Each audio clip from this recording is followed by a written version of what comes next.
Hey guys, so welcome back. So the March PTB just dropped earlier today, and I just wanted to make a little video showcasing some of those changes. This isn't a full video of all of the changes. I'll be making a more in-depth video once I've had the chance to play around with the PTB a little bit more, and maybe see what potential tweaks are going to be made to these current changes. So first off, I just wanted to show you guys the new Bloodweb changes. In the PTB, you are no longer required to press and hold the button for every single item you want to buy. Now you can just do it with one quick click.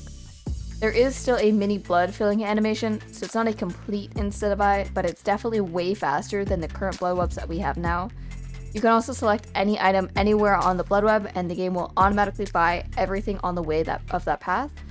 And they also changed the center of the Bloodweb to have this tiny little node, so when you click on it, it will auto-buy the entire Bloodweb for you, first prioritizing perks, and then just whatever is cheapest.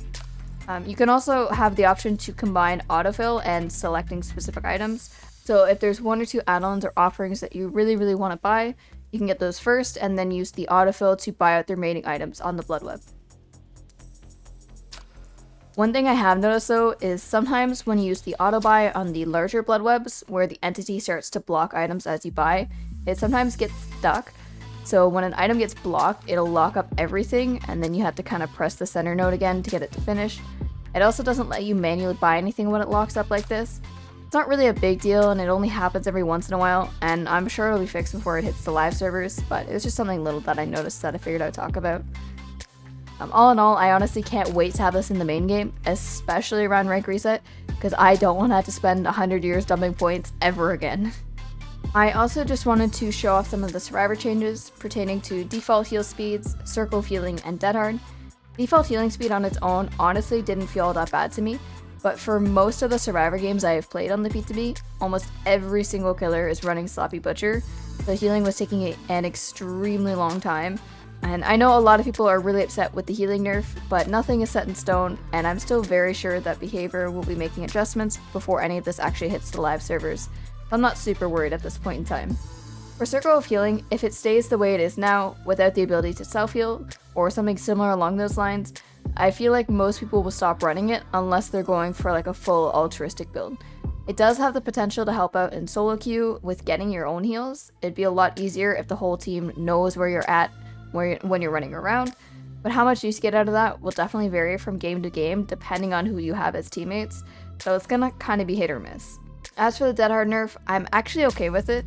I really don't have an issue with needing to work for it, similar to Medal of Man. Obviously, Medal of Man requires more work because it's a guaranteed hit tank, but dead hard as it is now, against any decent player that doesn't just panic spam the button, can waste a lot of time. And I'm also just down for a meta shakeup anyways, so everyone isn't always running the exact same perk every single game. One last quick thing that I wanted to mention about the PTB is the lag. Ever since the Skull Merchant update, I've noticed some laggy animation issues on the main servers, but it's usually not too bad. Mostly, it's like if a survivor is more than 15 to 20 meters away from you, they look like they're running in 30 FPS. But I immediately noticed that that is not the case on the PTB. Like, I'm used to some goofy issues here and there and some funny bugs, but I don't think I've ever seen an animation lag like this, not to this extent at least. It's not the actual server itself from the looks of it. Everyone seems to have normal ping and the game mostly operates fine, but every action in it looks awful from teammates and sometimes even your own survivor running around, vaulting, healing, or even just getting hooked. All of it looks like everything is moving at 30 FPS. And at first I thought maybe there's something wrong on my end. So after a particularly bad match, I asked everybody else in the endgame lobby and everybody was having the same problem and talking about how bad it was. So I'm not really sure what happened and why it's doing this, but I hope that it's fixed before these changes are sent live, because I've already noticed it a couple times in the live servers, and I would rather not have it get to the point where the PTB is right now. Anyways, I really hope that you guys enjoyed the video, and if you did, don't forget to hit that like button and subscribe.